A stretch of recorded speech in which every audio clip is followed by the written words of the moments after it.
Senator Cayetano Pia, Senator De La Rosa,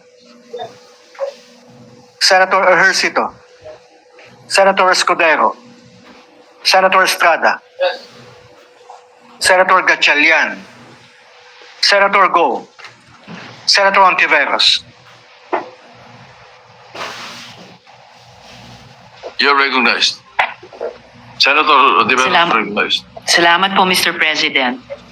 Mr. President, ginagalang kong mga kasama, with due respect sa mga may akda at taga-suporta ng resolusyong ito, nakatayo po ako dito para ipaliwanag yung aking boto ng no.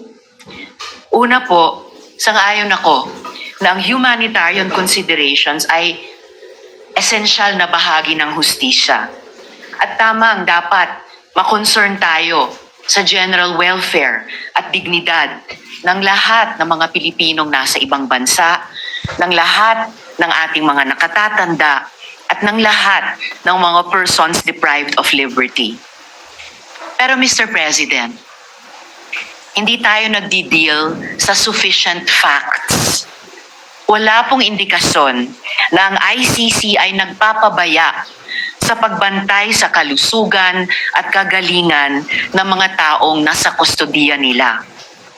May panayam rin po, ilang araw ang nakalilipas, kung saan sinabi ng pamilya ni former President Rodrigo Duterte na he is well, even jolly, at kaya pa ngang makipag-usap tungkol sa maraming topic, kasama ang politika, flood control, at love life. Ang panawagan para ang gobyerno ay mag-advocate para sa interim release o house arrest ni former President Duterte, maaring nakakouch sa humanitarian terms. Pero nagmumukha ring isa pang halimbawa ng ating gobyerno na nagbibigay ng special treatment sa isang makapangyarihang individual. Tila ba'y isa na naman itong patunay na ang batas ay marahas sa karaniwang Pilipino, pero malambot sa iilang may kapangyarihan. Kapag ordinaryong lolo ang inakusahan ng nagnakaw, pwedeng kulong agad at di makapagpiyansa. Pero dito, gobyerno mismo ang lumalaban para bigyan ng house arrest ang isang taong akusado ng mga napakamabigat na krimen. Totoo po na ang International Criminal Court mismo ay nakapag-grant ng interim release sa iilang exceptional circumstances. Pero pantay na importante, ang ICC ay nag-deny ng mga ganitong request kapag ang interes ng hustisya at accountability ay hinihingi ito. Alalahanin po natin na ang mga international courts ay nakapag-deal na sa maraming aging prisoners. Ratko Mladic and Radovan Karadzic, both convicted for genocide and crimes against humanity, continued to serve their sentences well into old age.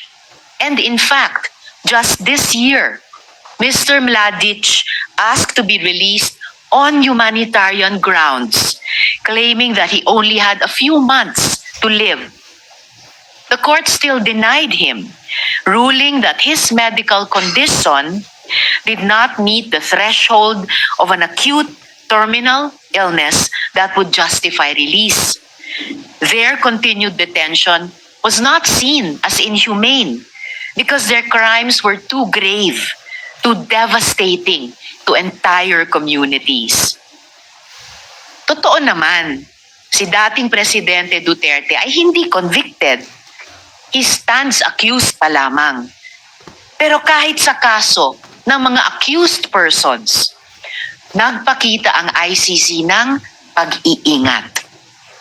Laurent Gbagbo, the former president of Cote d'Ivoire, was denied interim release precisely because the vast network of supporters he commanded, which posed a risk to victims, witnesses, and to the integrity of the proceedings. Eventually, Gbagbo was acquitted. His day in court came, and he walked free, not because of an early release or house arrest, but because of a judgment.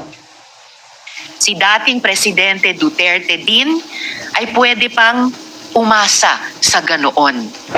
But the path there is through trial, not through early release or house arrest. Kung tunay ngang may sakit ang dating Pangulo, hindi ba't ang solusyon ay dalhin sila sa ospital sa The Hague, Netherlands, habang binibigyan ng angkop na tulong at suporta mula sa Philippine Embassy doon? Mga kasama, ang mga atrocities ng tinatawag na war on drugs ay hindi mga guni-guni lamang. Sila ay mga winasak na buhay ng libo-libong mga mahihirap na Pilipino. Sila ay mga hiyaw ng mga nanay at tatay na ang mga anak kailanman ay hindi na umuwi. Sila ay mga walang markang libingan at yung kultura ng impunity na hanggang ngayon nagmumulto sa ating lipunan. Hanggang sa araw na ito, yang mga pamilya ng mga biktima ay nagdedemand pa rin ng hustisya, katotohanan at accountability, habang patuloy din silang natatakot para sa kanilang mga buhay. Samantalang dito po tayo, nagsusulong ng humanitarian considerations para sa individual na mismong akusado ng mga krimen laban sa kanila at laban sa humanity. Noong 2016, sinabi ni Presidente Duterte na wala siyang pakialam sa human rights. At kahit iutos pa ang pagpatay, walang makakaaresto sa kanya. Immune siya dahil matanda na siya pagkatapos ng termino. Sabi niya, wala silang laban. Tama ba si Presidente Duterte? Ang resolusyong ito ang magiging sagot ng Senado sa tanong na iyan. Alang-alang sa pagrespeto sa hustisya, fairness, at alaala nung ang mga buhay nila ay ninakaw at winasak. Ipagpaumanhin niyo po, Mr. President at mga kasama, hindi ko po in good conscience masuportahan ang resolusyong ito. Bumoboto po ako ng no. Salamat po, Mr. President.